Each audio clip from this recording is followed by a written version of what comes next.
nung nag-work na ako, yun, syempre 9 to 5 yun. I mean, na-feel ko agad na feeling ko hindi ako para doon. That meron lang akong feeling na I can do more. Kahit ginagawa ko tong Valorant, magiging pro player ba ako? Hindi naman. Hindi ko naman nakikita yung sarili ko as a pro player. Okay, so ano gagawin ko? Diba? So, kung hindi ako dito, saan ako pupunta? Kita ko parang, ay ako din ba? Ganyan din ba yung magiging reklamo ko pagdating ng panahon if hindi ako nag-change ng parang career right now? Snap fingers lang talaga na, okay, gawin ko na. Hindi na kailangan bukas, hindi na kailangan next week. Dapat ngayon na. School, kung mahihirapan ka lang din naman. Diba? Why Just not? hard. Why not mahirapan ka na dun sa gusto mo talagang gawin? Every hard decisions na gagawin mo is yun yung mag-alter sa course ng life mo na i-redirect ka sa gusto mong puntahan. Kaya ako to ginagawa para mabigay ko yung life na gusto ko for you. So now we are with the Capirals, Coach Pia and Coach Rex Capiral. Welcome to the Jobcast show. Mali, nakalimutan ko pa yung pangalan ng show ko. Sige, bago tayong magkwentuhan, introduce yourself briefly. Yourselves. First, thank you, Coach Job. Diba? Nasa Jobcast kami. Hi guys, I'm Coach Pia. Hello. Introduction pa ba? Yeah, I'm gold trader and TMT student advisor. Yeah, I'm Coach Rex. I'm a US 30 trader. And I am Coach Rex, US 30 trader. And I am also a senior. Nasabi ba yun? Senior. Kaya mo yan. Sorry. So, ayan, I'm Coach Rex. I'm one of the student advisor dito sa TMT and I'm a US 30 trader. Grabe, US 30 tsaka gold. So, ibig sabihin ba wala ka ibang tinitrade kundi gold tsaka US 30 lang? Yes, Coach. Ako, gold lang talaga. Grabe. Yes, ako Coach US 30 lang talaga kasi it fits my style, strategy, tsaka availability. Okay, actually yun talaga isa sa mga nakita ko yung mga trades mo lulupit eh. Kuwang-kuha mo yung mga galaw eh, no? Actually yun yung parang yun yung tawag dito, yung strength kapag isa lang yung tinetrade mo, no? Oh, Coach. And then, tsaka isa rin yun kapag busy ka sa umaga, then glaan ka lang, 30 minutes per day, kaya mo mag-trade talaga. Yes. Kamusta naman yung gold ngayon, Coach Pia? Bullish. Bullish na bullish. Buy tayo lahat. No, very trending siya ngayon. Nasa all-time high. Di ba dapat pag all-time high nagsisell? Di ba ganun? Oo. Grabe. Di ba ganun? Sell high lang, no? Pero very very risky. Very high risk mag-sell sa taas. May kakilala akong ganun eh. Pero nag-sell sa tuktok, akala kasi bababa na. Pero pag ganyan, chill lang tayo. Wait lang tayo ng mga confirmations na talagang reversal na. Pero wag natin parang kontrahin yung trend. Okay. May iba kasi nagpipredict eh. Parang masyado na itong mataas. Siguro bababa na to. Tumaas pa ng tumaas. Siguro. Mag-sell ka sa Sa tuktok. sa resistance. Grabe. Resistance yung sell. Resistance. Wala na. All-time Bale, ano high. siya, parang as of now kasi, di ba, nasa 3.6.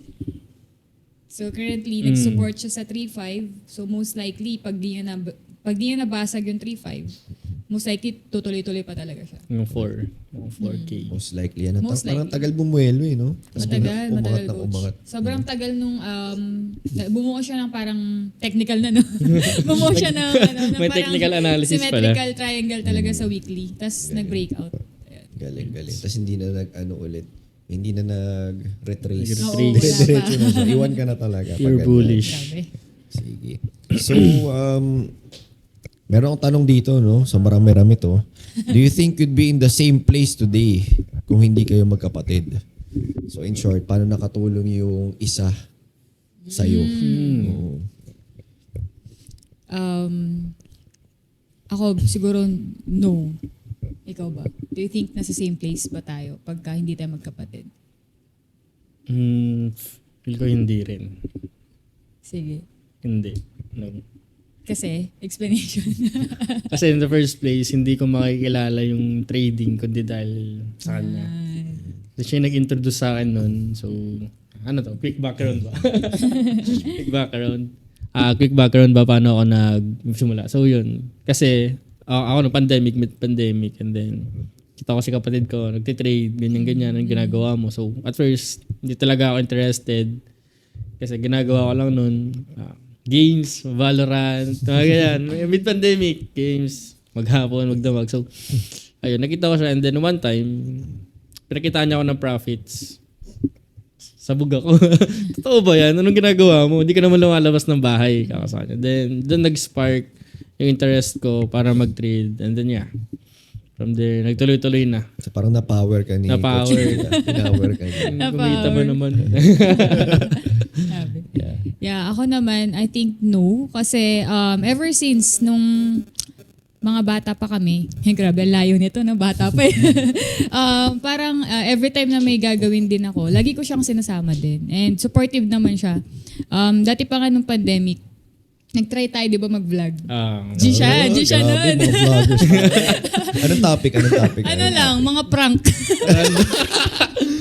Tsaka mga challenge po noon. And then, G siya doon. Tapos, every time na may gagawin ako, tapos pagsasabihin ko sa kanya, G siya lagi. So, with that, parang nakita ko rin sa kanya na, dahil din sa kanya, na gusto kong patunayan sa kanya na magiging successful kami sa gagawin ko. Kaya nung napunta kami dito, I think ito yung isa sa mga nag-click talaga. No? Okay. Baka meron tayong mga footage na, yung mga pranks nila. Hanapin na yan. Ilagay natin yun, ha? Nauto pa ako nito, long hair ako, ginupit yung buhok ko. Nauto niya ako para sa vlog. Makita niyo, ganito yung buhok niya noon. Flash dito. So, ano yun, nung Coach Pia, sumama rin si Rex. Sumama. Lahat, coach. Ayos na. Buti hindi dumating sa point na parang ayoko na to sa kapatid ko. Parang pag may ginagawa, wala namang nangyari. Tapos after nito, next na naman. Pag di nag-work yan. Buti hindi ka naging ganun. Hindi naman, coach. Kasi since kilala ko naman siya since bata. Kilala ko siya lumaki. Kilala ko yung talent niya tsaka yung potential niya. Kaya I know na once na sinamahan ko to, pati ako angat. Parang ganun yung mindset. Malupit talaga. Pa talaga si Ate Pia. Ay. So parang ganun talaga yun. No? Kasi para, ako rin ganun ako yun. Dami kong sobrang tinry. Tapos may mga napaso na rin sa akin. Nag-try kasi ako ng business, nag-networking. Tapos lahat sila sinasama ko, di ba? Tapos sinama ko ng sinama until ayaw na sumama. Tapos nung nag-forex ako, sige, yung mga may gusto yun na lang, yung mga may ayaw, bahala na. Pero di ko rin kasi sure kung maging successful ako di ba? So buti na naniwala sa'yo si Coach Rex. Ganoon naman kasi talaga tayo, coach, di ba? Pag may nakita tayong parang magandang gawin, una talaga natin invite yung mga gusto nating kasama kapag naging successful tayo. So, siya agad. Nabubudol. Budol na budol. Power na power. Buti swak nung pareho kayo naging profitable. Coach. You know one. The right community talaga. Isa rin yun talaga, di ba? Community. Traders. Speaking of community, paano naging right community? Paano sinasabi mong right community? Since coach, siyempre, nung nalaman ko yung forex trading sa kanya, siya lang kausap ko. Walang ibang alam na trader. Kasi at first, yun nga, na-try ako mag-networking before. Then, paso rin yung mga kaibigan ko eh. Kasi sinama ko sila. Anong networking? Pwede pala yun i-mention. Pwede pala yun, pwede mention. Mention, coach. Tapos yun, paso na rin sila. So, to the point na mga friends ko, ganyan. And then, nung nag-forex trading din ako, hindi ko rin alam kung magiging successful ako doon eh. Kaya, pero tinry ko yung best ko. Pero hindi na ako naghikayat. Kaya yun sabi mo, yung gusto na lang, yun na lang. Pero yung ayaw, wag na. So, yun, ginawa ko siya. Pero siya lang nakakausap ko noon. It is a lonely experience kasi siya lang napagtatanungan ko. Pero nung nagtapasok ako sa TMP, nakita ko yung possibility na, uy, pwede pala yung ganito, pwede pala akong magkaroon ng mga like-minded people na kasama ko. Kasi, yun naniniwala kasi ako dun sa coach. Yung, you're the average of 4 person mga kasama mo. Ganun, ikaw yung average sa mga nakakasama mo. Sa mga galing mag-trade, kahit hindi ka magaling, darating yung time, gagaling ka rin mag-trade. Correct. Buti hindi kayo napunta sa point na baka hindi talaga ako yayaman. Kasi kung ano na pinagtatry ko, wala pa rin. So parang, sige, mag-quit na lang ako. Siguro mag-work na lang ako. May ganun bang maging average na lang ako? Ako, coach, dumating yan sa point ko actually, na inisip ko, yun, background lang, Engineering kasi yung course ko, coach. Anong engineering? Civil. Civil. Civil. Pang-contractor. Contractor, sayang. Yun din sana yung goal ko ni contractor. Pero, ayun. Sumabay kasi yung time na kilala ko yung trading. Tsaka nung nag-OJT ako. Nung nag-OJT ako, na-realize ko na sobrang hirap pala ng isang, mag-work ng yung oras mo. And then also, yun, example, may buhos. May buhos. Gabi yun, coach. Gabi yun. Hanggang anong oras ka na? Alas 12, alas 2 na umaga. And then gigising ka ng umaga para mag-time and then mag-work ulit. So, sabi ko, hindi para sa akin ang job na to. Hindi ito yung binivision ko sa sarili ko na magiging ako for the next years. Kasi, yun. Actually, lahat naman kasi tayo, ang goal lang naman talaga natin is maging successful. Pero ano yung way? Right? So pwede mong kunin yung pagiging successful mo in 20 years span of time, 30 years. Pero ang tagal pa nun, 'di ba? Susulitin mo na lang ba yun pag matanda ka na? If ngayon, very very thankful ako kasi nakita ko yung trading as my fastest vehicle para pumunta doon sa gusto kong puntahan. So instead na magbabike ako, nakita ko eroplano. Lupa, fly high, mindset. So, yun yung nakita ko. And then, ito yung pinakamabilis na way kung saan ko gusto pumunta.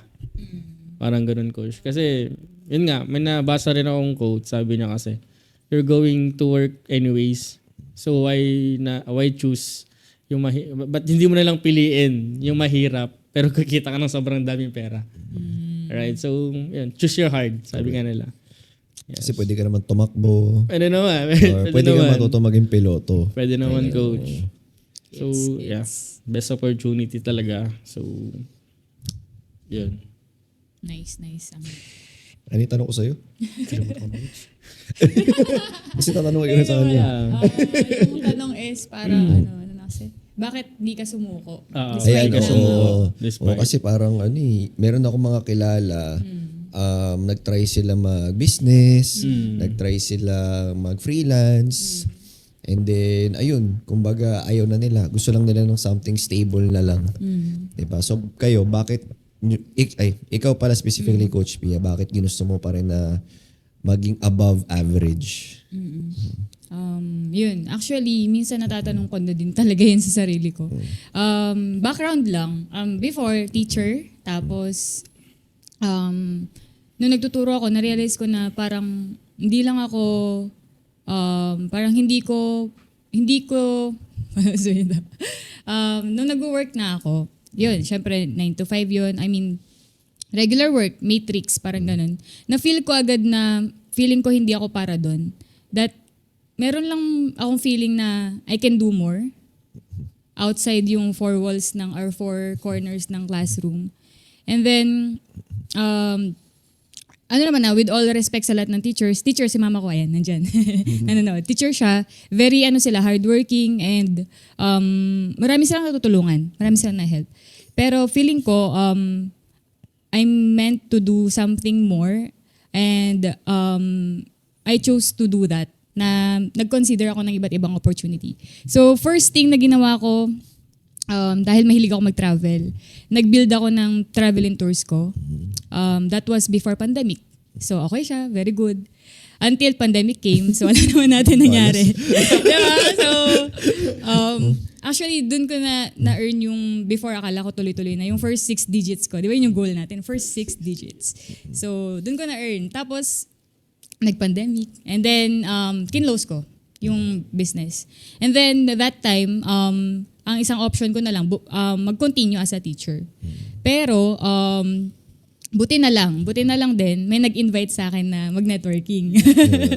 Yeah, yun naman yung good thing doon. Kasi mas na-open up pa ako sa ibang opportunity, and mas nakita ko pa yung bigger world na pwede ko pang magawa or ma-experience.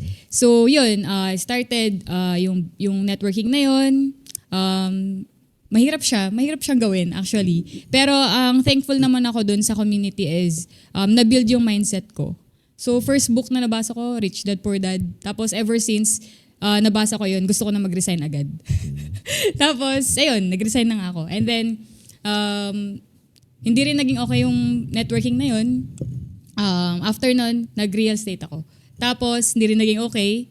Then, nag-try ako mag-freelance. Kasi mahilig din naman ako mag-edit ng video, graphics, ganyan. Tapos, hindi ko rin nagawa yun continuously kasi nag-pop up na neto yung trading. Okay, so that time, 2021, pandemic pa rin, crypto. Tapos, nag-fail ulit ako doon. Kasi natalo agad ako kasi very aggressive din. Kapag may opportunity na dumating, go ako. Pero despite all of this, naniniwala kasi ako na kahit sobrang dami kong maging mistakes, isang tama lang, ma-cover up na lahat yun. Yun. So thankfully, dito sa Forex trading, sa The 30-Minute Trader, I think ito na yung isang tama sa lahat ng mali. Correct. So parang parang ang na-realize ko rin nung nag-trade ako, parang dami kong na-experience. Kunyari, punta akong Divisoria. Pupunta ako lagi dati ng Divisoria, bebenta sa mga taong di mo kilala, mag-aalok ka. Tapos biglang, magne-networking, di ba? So parang sa lahat ng ginagawa natin, parang may purpose talaga. Tapos mapupunta siya dun sa pinaka one purpose mo, which nakita natin ngayon, which is trading. So wala talagang work na in vain. Diba? Parang walang sayang na work. Walang sayang na time na mag-aral. Diba? Walang nasayang na time na or yung pinang-pay-in natin, gano'n, hindi naman nasayang. Diba? So lahat talaga papunta doon sa ano mo. Tsaka okay na may supplement, diba? Okay naman. Lahat talaga papunta doon sa the one. So Correct. natin yun.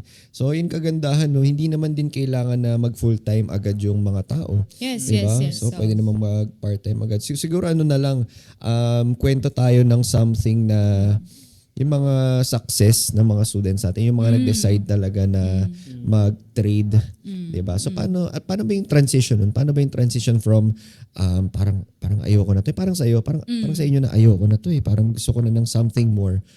Okay, so paano ba yung nagiging transition nila? Paano ba yung nagiging mindset nila? Ano yung mga nare-realize nila sa process na yun? Sige. Trigger point. Parang trigger point mo na hard decision mo na mag-transition na coach. Gets. So, sa case ko naman, yun, since hindi ko na talaga nakita yung sarili ko as mag-work, yun, thankful ako kasi una pa lang nakita ko na siya. And then, na-realize ko na hindi ito yung para sa akin, na hindi ito yung gustong buhay ko 10 years from now, hindi ko nakita yung sarili ko. So, dumating ako sa point na parang, yun, na, okay, so ano gagawin ko? Diba? So, kung hindi ako dito, saan ako pupunta? So, may time yun, almost mga 6 months ata yun, na hindi ko na na-realize yung sarili ko doon sa career na pinili ko. And then, nakatenga ako. So, ang ginagawa ko lang noon for 6 months, doom scrolling, Valorant, Dota 2, CSGO, games na Puro games. dopamine. Puro dopamine. Puro coach, puro pangalan nito. Yung Sarap buhay lang. yung sarap buhay. Tsaka, Medyo mahirap ka utusan yan pag ganun. Oo. Kasi pag ganun, puro dumating dopamine. pa sa time. Dumating pa sa time. Oo, sabi ni P. Oo. Dumating pa sa time noon na parang niloloko ko na lang talaga yung sarili ko na kasi di ko pa kilala itong part na to, time na hindi ko pa talaga kilala yung trading, yung tsaka yung yung parang di ko pa nakikita yung full potential ng opportunity. Hindi ko pa talaga alam gawin. Parang ganon. So, hinahanap ko pa yung calling ko. Mga ganun. So, yung pinaka-trigger point ko talaga is nandun ako sa lowest point ko na hindi ko alam kung saan ako pupunta. Purposeless. Kasi kahit ginagawa ko tong Valorant, magiging pro player ba ako?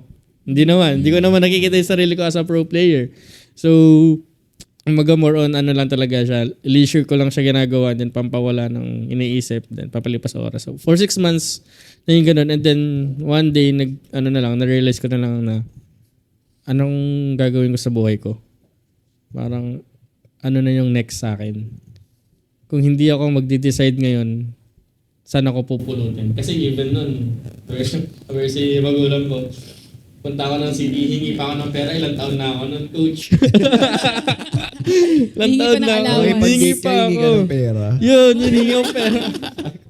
Na hanggang kailan, diba? Hanggang kailan ako ganun. gusto kong kumain ng McDo. Binibigyan ka naman. Binibigyan naman ako. Ang sinasabi. Pang tuition, pambiling book. Hindi, may kailangan bilhin. Pantisis. Pero totoo yun na humingi ako ng pera pang date, ganyan. Pantisis. Pantisis lang. Sige, inom hanggang alas 3. So, kasi may thesis work. May thesis work. May thesis pa nun eh.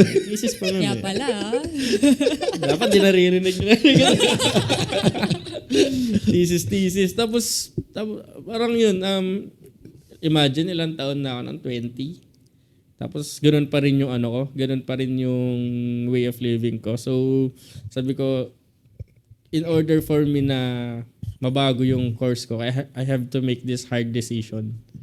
No, gustong-gusto ko na yung parang darating sa point mo yun eh. Meron kasing point minsan na gustong-gusto mo siyang gawin, pero wala kang will to do it. Gusto mo lang siya. Like example, gusto ko yumaman. Ginagawa mo ba yung work para maging mayaman? So, ang dali lang isipin na, gusto ko mayaman, gusto ko maging ganito, gusto ko maging ganyan, gusto ko maging mayaman. Pero the point is, yung tip of the iceberg lang kasi nakikita mo, hindi mo nakikita yung whole picture. Na dapat ito, gawin mo, kailangan mo ng multiple hard decisions para mapuntahan mo yung tuktok ng gusto mo.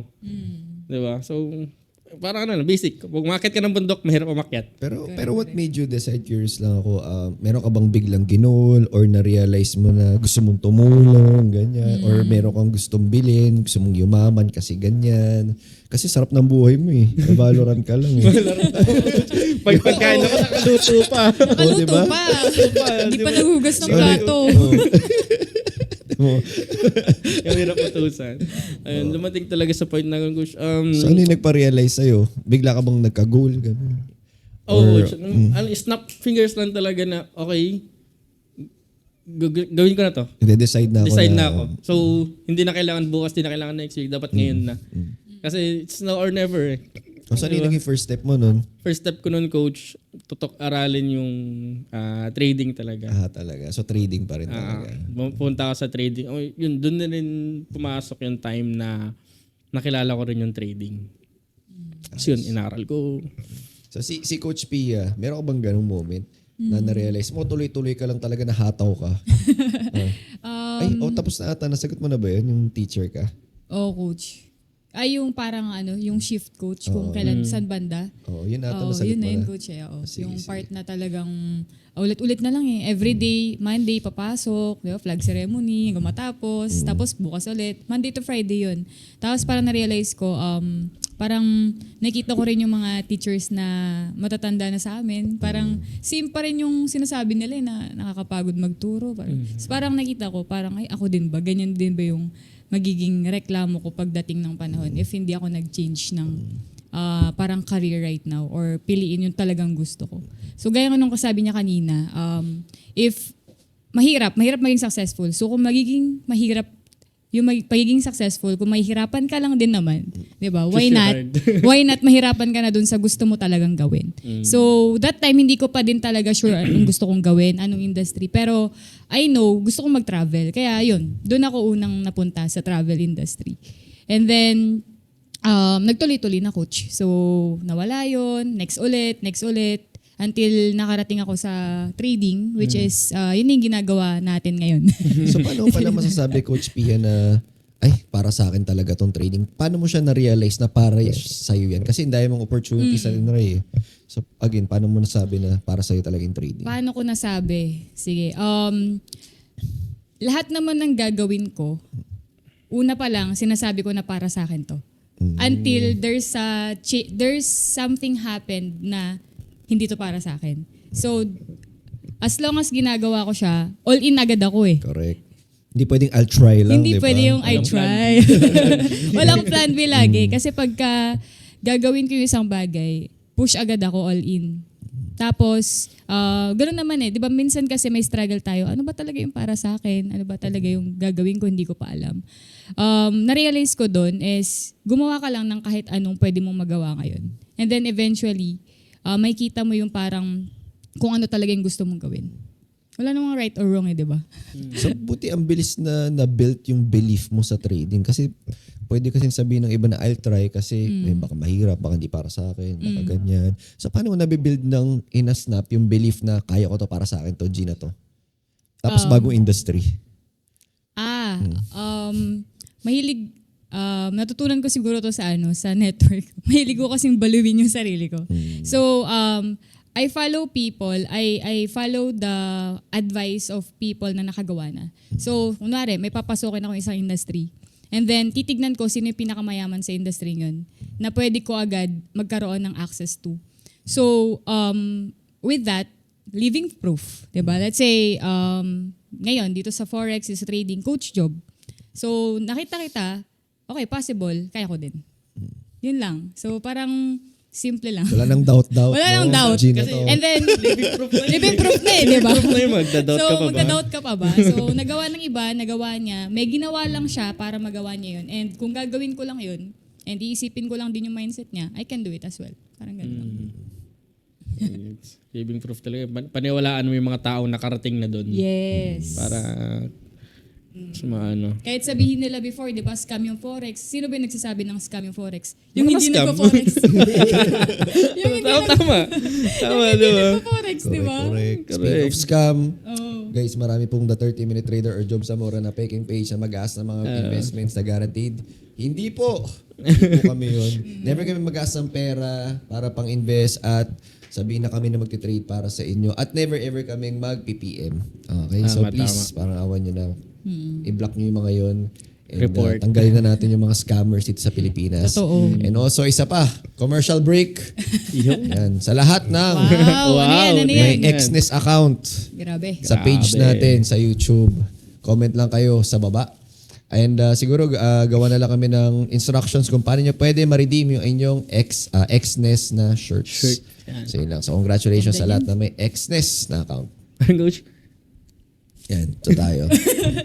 Asan yung instructions? Ayan. Somewhere. Somewhere there. Somewhere. Ito daw. Okay. So most likely magpi-PM kayo niyan sa TMT page. Yeah. Thank you. Okay. Yeah. Sige. Ano tayo? Commercial. Back to Cesar. Yeah. Meron ka ba? Meron ka bang isang tanong sa'yo? Follow. So ito, from Cesar. Biggest achievement nyo? And, ayun na lang muna. So yun, biggest achievement nyo. Sige, ikaw muna, Coach Rex. Biggest achievement, profit-wise? Pwede. Sige. Grabe. Profit-wise? Actually, profit-wise tsaka sa mindset, nagkaroon talaga ako ng, coach, parang success. So success ba yun? Parang achievement sa mindset. So, also for yan, una, mindset, syempre, na-build sa akin yung resilience, consistency, tsaka yung eagerness talaga na aralin yung isang bagay. And then, yung profit kasi nun is a byproduct lang nung ginawa mong yun. So ba, kung consistent ka, binigay mo yung best mo, the profit will come. Parang byproduct na lang yun ang ginawa mo. So, in terms of profit, paano na ito? Kailangan ba magbanggit ng ano? Pwede mo naman i-mention yung Pwede mong- nakapagpatayo ka ng gasolina. Gets. Yan. Yes. So yun, ang first profit ko na malaki, nung nag-profit ako ng malaki, I'm able to, nakapagpatayo ako ng mini gasoline station. Grabe. Yun yung unang ginawa ko. From Valorant player to gasoline Gasoline station station. owner. Owner. Grabe. Owner. And then, Yung ba yung mga nasa bote-bote ganun? Ay, hindi. ay ano yun coach? Coke na red. May green din. May green din yun. May green din. So yun, napatayo ko yun as a extra income na consistent din sa parents ko, especially kasi sila rin yung isang parang pinaguhugutan ko kung bakit ko ginagawa yung mga bagay na to. So yun, and second thing din, nakapag-outsource na rin or nakapag-build na rin ng ibang multiple income. And then nabigyan ko na rin ng pinaka-proud siguro ako kasi nung nag-start ako, coach, nabanggit ko na naalala ko nung unang pasok ko sa TMT, bakit mo ginagawa to? Ang sagot ko, hindi lang para sa akin, para sa family ko. Para sa parents ko. Kasi I keep hearing, mother ko, pagod na sa work. Tatay ko, nakikita ko, gigising umaga. Hanggang hapon, nagtatrabaho. Nasa siya, I mean, may business siya, pero yung labor ng work niya is talagang intensive. Then, yung care niya sa amin, nagluluto pa siya. Sabi ko, yun yung bagay na kailangan kong ibigay agad-agad sa parents ko. So, kaya yun, isang reason din. Kaya gusto ko mabilisan kasi kailan ko pa ibibigay? Diba? Kung ngayon, may bibigay ko siya ng mas mabilis, so bakit hindi ko gawin? So, yun, naging achievement ko, nagkaroon ng lakas ng loob si mother ko to retire sa begin teacher. Congrats. So, sabi Kailan siya ko, nag-retire? ngayon na coach, ongoing na. Ngayon na, baka naman natin si Ongoing na Tita. si mother ko. Sabi ko, Retire na. retire na siya at the age of 44. Tama. 45. This kami October. 45 na, resign ka na, wala ka na pinag-aaral. Kami na bahala sa'yo. Sabi ko, yun yung parang pinaka-biggest achievement ko right now na pinanghawakan ko na si mother ko is, okay, ako na magpo-provide para sa family ko and then hindi na niya ako bibigyan ng pera pan-date. So yun lang coach. Sobrang ako doon na proud ako sa sarili ko doon na okay, mama ko, papa ko, nabibigyan ko na ng pera, nalilibre ko na kung saan ko gusto. So, saan nila gusto kumain, gusto mo kumain sa ganito. Ayun lang coach. From sakit ng ulo to ginhawa. From Valorant player ngayon. From Valorant player. Pero lupit din kasi, pag nag-games kami, hindi ka sumasali minsan. Ikaw pala yung addict dati. Adik ako laro coach dati. Eto, di ba? Online class. Habang nasa klase, nagbabalorant ako. Pre, heaven. Pero dyan, Jet. Heaven, nasa heaven. Si Jet. Ganyan. Ayos, Sige, Coach Pia, biggest achievement. Biggest achievement. Paano ba? Yeah. Actually, biggest achievement ko, si Rex. Downline. Downline. Downline. Nakaka-proud lang talaga na makita ko yung kapatid ko na nakita ko siya sa lowest niya, 'di ba? Na parang kini-question niya na wala siyang kwenta daw na ganito. Pero ngayon, 'di ba? Kita mo naman. And of course, lakas. Congrats. Yeah. I'm sure alam na rin ng lahat to. Na-hit ko yung isa sa mga milestone ko. Actually, nung nag-start ako, if hindi pa napanood nung iba yung video, nung nag-start ako dito sa TMT, sa Forex, nag-usap kami ni Coach Job noon via Zoom. Then nag-ask siya, how much ba yung gusto mong kitain sa Forex? Sabi niya that time. And ang gusto kong sabihin talaga noon, 1 million. Pero nahiya pa ako. Sabi ko, Coach, 500K per month. That was 2023. And then 6 months agad-agad 'yon after namin mag-usap. Na-hit ko yung first 500,000 ko in 1 month dahil sa forex trading. Grabe. Doon din ako na-power eh. Di ba yun yun? Prop firm yun, di ba? Prop firm yun, coach. Dahil doon kaya Dahil ka doon, na-power. pinakita Dahil sa akin doon. sa traffic na. Paano mo nagawa yan? Dito ka lang naman sa bahay. Hindi ka naman lumalabas. Ito, Oo. ayun o, 500. Yun So, na, doon na nag-start talaga. dahil yun dun sa so yun, from struggling trader, nag-TMT after 6 months, na-hit ko agad yun, isang milestone na yun. So, doon ako very proud and doon din na-build yung belief ko sa forex trading. Na it could change life talaga na in a snap, Snap. kaya niyang mag-turn ng tables. Sarap. So, kwento mo naman kami, Coach Pia, about sa ilang students mo. Diba na sobrang saya nila na na-introduce sa kanila yung Forex and na nasa TMT sila. May mga ganong kwento ba na pwede natin ma-share? Yes, coach. Actually, meron ako isang student. Initially, yung nag-enroll sa atin was yung asawa niya. Okay. And then, since na-busy na yung asawa niya, eventually, siya yung naging active, yung wife. Ito yung wife, naging active sa community natin.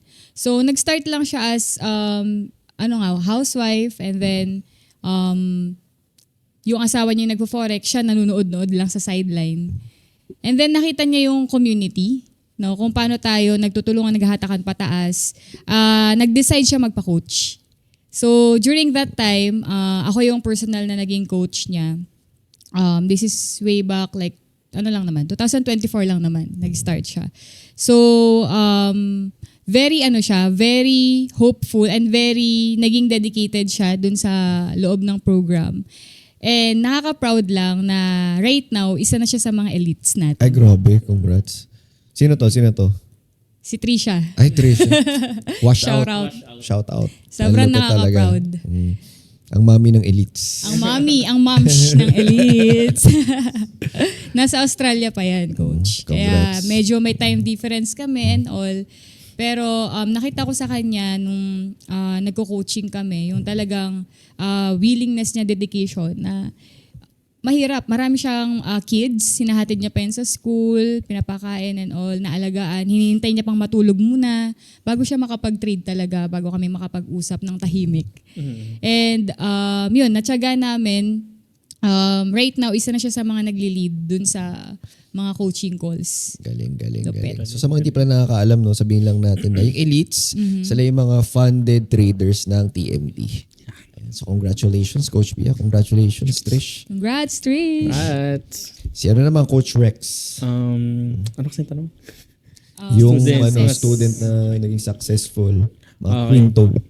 Akin coach, naging una sa mga naging successful students ko is si Jericho Paulino. Yeah. One of the Elite din. 10 elites. Elite din. Yeah, with elites. Oo. Sabi ko, noong una, kausap ko siya sa student advisor, ganito yung goal niya, nag-usap kami ng goal niya. And then right now, nandun na siya sa elites. So gusto niya rin maging funded. Right now, funded trader na rin Ano siya. siya nagsimula? Ano yung niya? Ano yung pinaka-why niya? Bakit siya nag-TMT? Bakit siya nag-Forex? Wait lang, nasa notes ko eh. Hindi mo alam mo. Sige mo Nalimutan na ko lang. na coach. 1 year ko na nakausap yung July.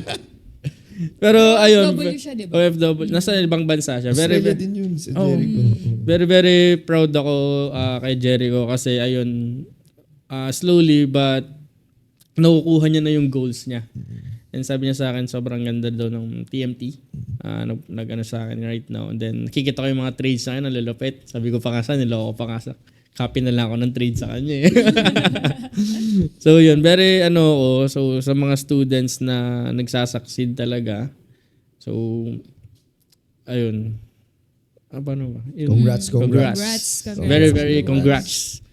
Yan. Tanong ko. Isa pa akong Meron tanong. pa eh. Si Joey, isa pa coach. Si Joey Vergara. Oo. Elites din yun na coach. Hindi pa ata. Hindi pa. Parang Pero funded na. oo. Funded na si, Nag-payout na rin, nag-payout na si Joey. Isa rin yun sa mga student ko. Actually, kakasimula lang nun eh. Mga, nasa 6 months pa lang ata si Joey. So, isa siya sa mga TMT Premium. Pwede ko ba mag yan, coach? Oo, pwede. Isa siya sa mga TMT Premium na nag-decide din na gustong gawin yung trading. So, right now, he's getting the results and then the goals na naset namin nung una kami nag-uusap. Congrats Yeah. kay Julie. Galing. Kita ko nga yung niya. Mga achievements niya. Achievements, Joey. Sige, Very, sige. very active yun. Kita ko minsan sa Discord. Pag nandun ako sa Discord, nakikita ko siya palagi. Ayos. Joey. Doubts. Pinas yun, Pinas. Pinas. So ito, most common situations na akala ng students mahirap, pero madali lang pala mabigyan ng solusyon. Ayan. Yung pinaka-simple na lang, let's say sa strategy, di ba? Parang overwhelming sa sobrang dami ng strategy na nakikita natin. Pero very easy lang pala. You just have to understand yung pinaka-basic, which is tinuturo natin sa TMT, di ba? Yung meat. Yeah. Actually, lahat tayo, yan na lang lahat ginagamit natin, di ba? Yung formula ng meat.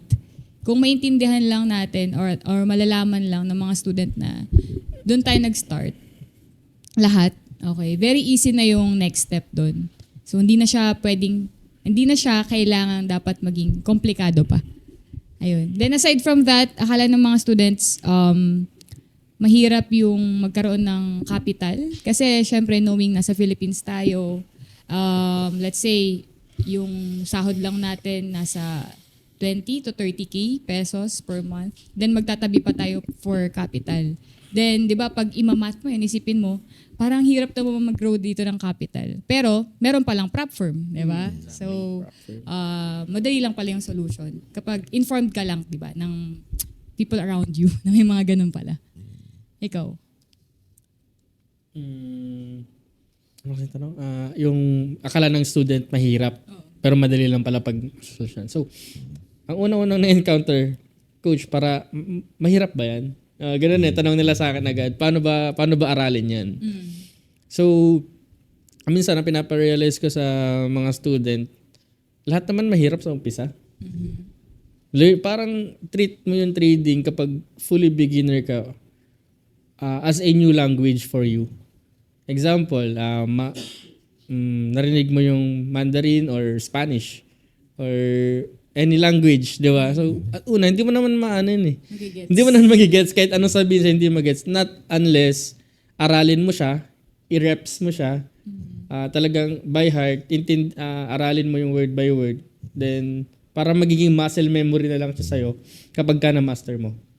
So, yan, ang una-una nilang nahihirapan, coach, ang daming yung charts, daming candle, ang daming pwedeng drawing, may mga line-line, hindi ko nagigets, bakit ganito, bakit ganyan. So, mahirap siya at first, very, very overwhelming kasi baguhan ka eh. Diba? Pero pagka nandun ka sa point na, nandun ka na ginawa mo na, inaral mo na, madali na lang siya kasi lahat naman yan is matututunan with the right guidance, the right mindset, and then with the right people na tutulong sa'yo talaga paano aralin. Technical analysis ang pinakamahirap sa una kasi daming indicators, daming pwedeng piliin, daming pwedeng gawin. Darating yung time na para magiging muscle memory mo na lang. And then dun mo na ma-apply talaga yung pagiging 30-minute trader. Correct. Diba? Unang tingin mo pa lang, alam ko na to yung charts na to. Alam mo na agad yung gagawin mo at your first glance sa chart. Ako usually, tinatanong ko din sila, kailan ba yung goal mo, di ba? Meron ka bang timeline na binigay sa sarili mo para maging profitable?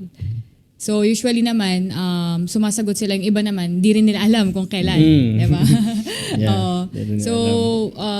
More likely kasi, yung mga nagtatanong kung kailan ba sila magiging profitable, hindi lang din clear sa kanila if ano ba yung steps to get there. Kaya kailangan muna namin silang tanungin kung ano na ba yung mga, or ano ba yung plano nila. Di ba? So, yun. One thing, tinatanong ko sila, coach, kailan mo ba gusto? So, with that time frame, let's say magsasabi siya, kaya na ba yan, coach, in 1 year, in 6 months, in ganyan. So, pag nagbigay sila ng timeline, pwede namin silang gawan ng game plan based dun sa binigay nila. So, let's say, sinabi nila, kaya ba yan ng 1 month? Ay, mag-scatter ka na lang kung 1 month lang. ito yung link. Kaya ba yan ng overnight? Diba? Kaya ba yan ng overnight? Scatter ka na lang kung overnight yung gusto mong success. Diba? Pero yun nga, coach, bigyan lang sila ng clarity kung ano ba yung gagawin nila dito given yung timeline na gusto nilang maging successful. Pero to answer based on data, meron tayong mga students who did it in just a span of 5 months, nag 6 digits na agad sila in income. Yung mga nagpa-prop firm. So, yun yung data natin. So, given na, syempre, number 1, you followed yung system na binigay sa'yo ng coach mo, yung mga adjustment na sinuggest ng coach mo based on your mga outputs, in-apply mo, di ba? May discipline ka. And yun, overall, talagang gusto mo rin talaga siyang gawin. So, given na na-check mo lahat yun, yun yung nabigay, yun yung parang realistic and may data tayo na just a span of 5 months or 6 months, kaya na mag 6 digits in peso. Kung yun yung goal mo, di ba? Ikaw ba? Ang in addition naman, ang kapag tinatanong sa akin ng student yan, coach, gano'n ba katagal para sa akin na aralin yan? Kasi hindi ako techie eh. Ayan, usually yung tanong, hindi ako techie, coach, bago lang sa akin to. Yung may edad na ako, hindi ko na alam gawin to. Para sa akin ba to, coach, ganito, ganyan. So, ang sinasagot ko lang sa kanila, kasi mas yung tinatanong ko, ano ba yung nilook forward mo sa Forex? So, yun. Minsan kasi hindi talaga clear sa kanila kung ano ba yung tinatahak nila. They just want to do it, pero hindi nila alam yung step by step. So, yeah, yun yung ano natin. Yun yung parang responsibility natin sa mga gusto. Diba? Nandun na yung nandun na yung isang checklist nila eh. Willing to learn na sila eh. So, they need na lang ng guidance. So, ang sinasagot ko, minsan, meron ng analogy na sinasabi sa kanila. Nung nag-aaral ka ba ng high school, tinatanong ko sa kanila, kapag ka may deadline ka sa project, ginagawa mo ba before the night or pinapasa mo ba siya that day? Ang sagot nila, usually yes. So, Parang rush. Gawin mo, ganun lang yung gawin mong idea kapag ka nagkakaroon ka ng goal. Kaya kita tinatanong kung kailan mo siya gusto ma-achieve. Kasi, pag may project ka, di ba gagawin mo lahat para mapasa dun sa time na yon. Okay, gets. So kumbaga, ang gawin mo lang, i-mindset mo yung sarili mo na kung saan, okay, gagawin ko to with this span and then ito yung target date ko, kailan ko siya mag-goal. Parang ganun. So shift lang ng mindset kasi may hirap kalaban yung sarili eh. So ayun lang yung sinasabi ko sa kanila na gawin lang nila yun na parang magpapasa sila ng project kasi it's either babagsak sila pag di nila nagawa, di ba? So yun yung parang i-mindset lang nila sa sarili nila. Gets. Tsaka parang dagdag ko lang, no? Let's say, yung question kasi is kailan magiging profitable. Ano ba yung definition natin ng profitable? Di ba parang, let's say, puhunan mo $500.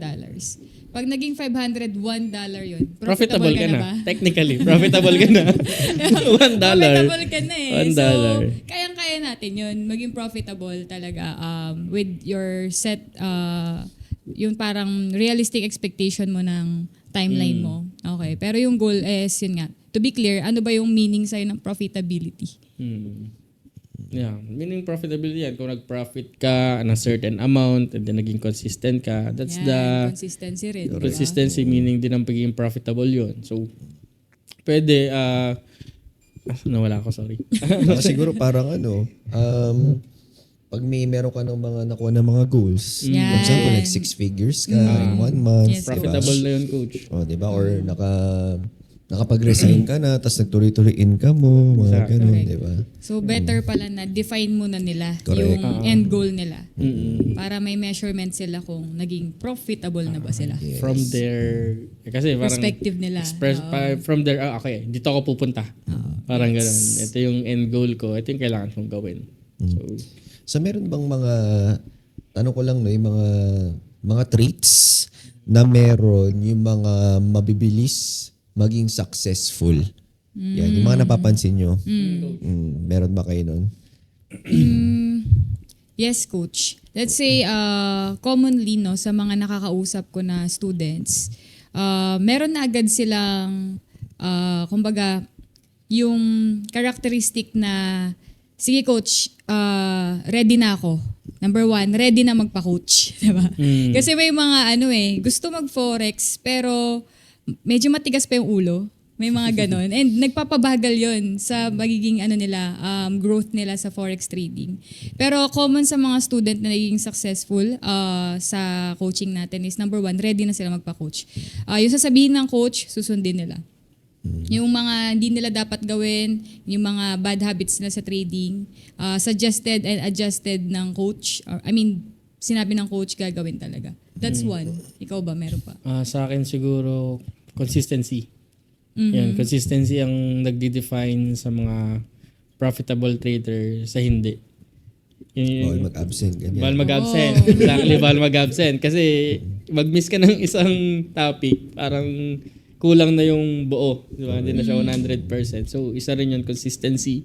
Big challenge yun. Actually, di ba kaya yung mga students, sinasabi nila na pag sila lang daw sa sarili nila, parang di sila consistent. Parang need nila ng accountability. Accountability. Yun. Yes. And very important din yun. Siyempre may kasabay ka na student din, parehas kayong beginner. So, kumbaga, Yun yung no man is an island. Parang ganun. Correct. No man is an island na sabay-sabay kayong matututo and then sabay-sabay din kayong mag-ano. Kahit sa magpa-profit. pagda-diet, di ba? Kaya mag-isa. Di pwede. Boring mag-isa. Accountability. Ito, yun. So yun, actually sa trading naman as long as consistent ka di ba? Yung hindi ka titigil, talagang mabibuild mo kasi siya, practice din siya, Repetitions. Boring siya kasi ulit-ulit. Kaya talagang kailangan maging consistent. Di ba? Yeah, consistent. Hindi lang pwede yung okay, gawin ko to ngayon. Tapos bukas, nag-turn down na yung nag-turn down na yung will mo. Dapat Ano pa ba? Ayun, consistent. yung nabanggit mo, yung will nila. Di ba, coach? Parang siya just like pursuing any other career din talaga siya sa life na there are times na panghihinaan ka ng loob because of circumstances na nagpapadown sa'yo. Let's say, na first time magte-trade ka, di ba? Planado na, nakalista na yung gagawin mo. Nag-trade ka, natalo. Di ba parang, Sarap. Nag-trade ako. Tagal diba? mo hinintay, no? oo, ang tagal mo Isang linggo mong inintay. inintay. Tapos talo. Okay, so babalik ka na naman dun sa self-doubt mo. Para sa akin ba to? Kaya ba to? And then, common sa mga students namin talaga na nag-rise above that mindset is yun nga, yung willpower talaga nila. Very strong na yung why nila, why they do this. Yun yung napansin ko talaga. Tsaka usually kasi, yung mga nagiging successful talaga, kapag nagkakaroon sila ng self-doubt, always ask na lang their self, bakit ba ako nandito? Ano ba yung, ano ba yung reason ko bakit ako nagpo-forex? Balik ka lang. Balikan mo yung will mo, balikan mo yung why mo kung bakit ka nagpo-forex. And then mag-spark up ulit yung, parang will mo na gawin ulit to. Correct, Diba? correct. So, Balik ulit tayo dun sa parang na-build na nila yung, whatever it takes, gagawin ko to. Hindi yung parang, try ko nga lang to. try ko nga lang. Try ko lang to eh. Parang, Yung parang Sino? yung invento ng light bulb. sino yan? Si Fluorescent? Charot. Thomas Edison, di ba? Thomas Edison ba? Sobrang dami ng Thomas Edison ba? Sino ba nag-invento? Thomas Edison. Tama Edison yun. yun, di Tama. ba? Yung sobrang dami niyang sobrang dami niyang tries. Mistakes. Before siya yes. nag-succeed isang beses lang and then yan, meron tayong lights. Meron tayong Kasi ang ilaw. sabi niya, parang hindi naman siya nag-fail ng ganitong times. Parang he knew ganong times na hindi gagana yung light bulb. Gets. Ganun siya eh. Ako ilang times eh. Parang 1,000 tayo. Ganun, mga ganun. Parang expected niya na yun. Expected niya na yun. Pero pag nagawa niya nga lang ng tama, gaya nabagit mo kanina, magawa mo lang to ng tama isang beses, Oo naman. paldo. So not necessarily naman na hindi gumana yung light bulb ng ilang beses, failure na yun every time na yun. di ba? Hindi coach. Every failure is a one step closer to success. Correct. Yeah. Correct talaga. Lupit. So ano naman yung mga next nyo na goal na? Next Diba? goal. So napag-usapan natin kayo ng mga biggest achievements nyo, yung mga nakakamit nyo na ngayon, si Coach Pia, bagong bili lang ng laptop, Ay, tapos grabe. bukas bibili na siya ng iPhone 17. Bigyan niya na, pa-raffle niya na daw yung Para phone niya ngayon. laptop. Phone mo na. Raffle mo na yan. Next So ano goal. yung next goal mo? Next big goal? Sino ba? Ikaw na. Pwede naman ako. Speaking of goals,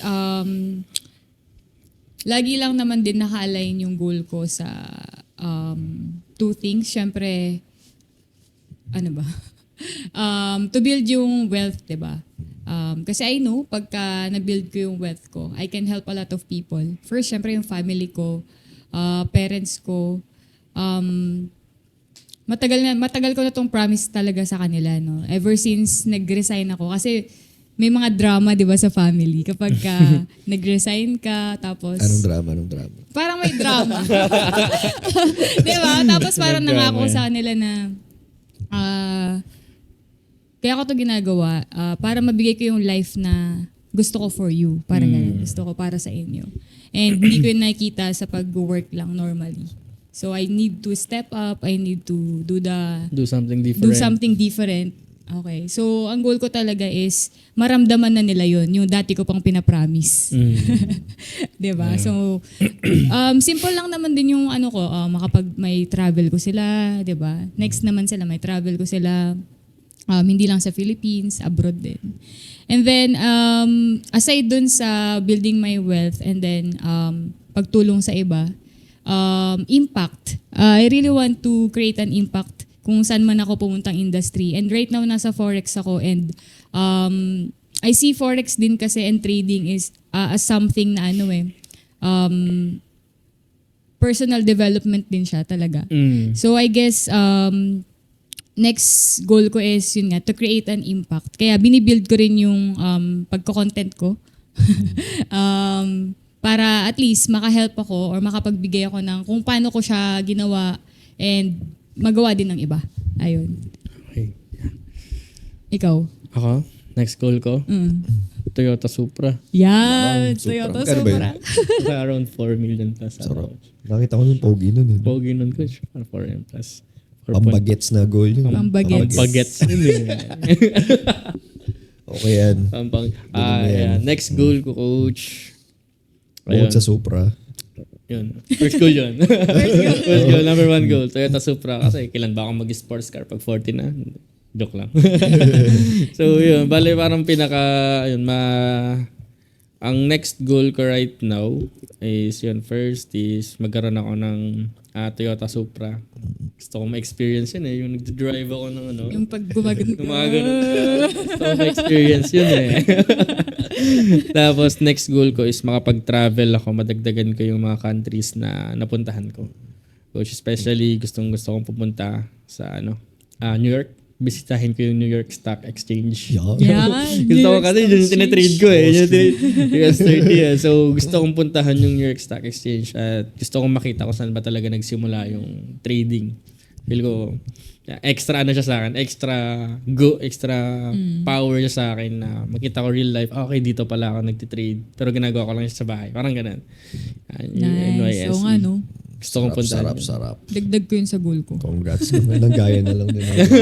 Ganun naman nagagaya lang. Gusto kong mapuntahan. So ano naman pala yung sabihin nyo sa mga iba na nagdadalawang isip pa rin na mag-forex? Ano yung pinaka-message nyo sa kanila? Ako, coach. If ngayon nag-iisip ka kung para sa'yo ba talaga yung forex, nagdadalawang isip ka, check mo muna yung sarili mo. So unang-una, kailangan meron kang checklist din na kapag ginawa ko ba to, worth it siya ng time ko? If yes, go for it. And then, also din, kapag talaga kahit na-check mo na yung gusto ko siyang gawin, kaya ko ba tong gawin? So, una-una kasi dyan, kailangan mong i-convince yung sarili mo na kaya ko ba tong gawin na whatever it takes. That's the mindset, whatever it takes. Then once na okay ka na doon, pero nahihirapan ka pa rin, ang next tip ko na lang sa'yo is, ano kasi yan yung nabasa ko last, isipin ko lang. Nagbasa ka ha? May nabasa ako. Yung parang yung mag-alter ng course ng life mo is yung mga hard decisions na gagawin mo ngayon. Nakalimutan ko exact phrase, pero yung ang gusto kong sabihin is every hard decisions na gagawin mo is yun yung mag-alter sa course ng life mo na i-redirect ka sa gusto mong puntahan. Kasi ayun, if you see yourself na gusto mo talaga mag-trade, para sa akin to, then go for it. Leap of faith. Ayos. Sa akin naman, if nag-iisip ka pa rin ngayon kung gagawin mo talaga yung forex, para sa akin, gawin mo lang. Kasi imagine, parang nakatayo ka lang sa let's say imagine, nakatayo ka lang, tapos may door sa harapan mo, then nag-iisip ka, ano kayang meron sa door na to? 'Di ba? So, just open it, experience it, kasi you'll never know unless you try. Di ba? Yun yung basic dun eh.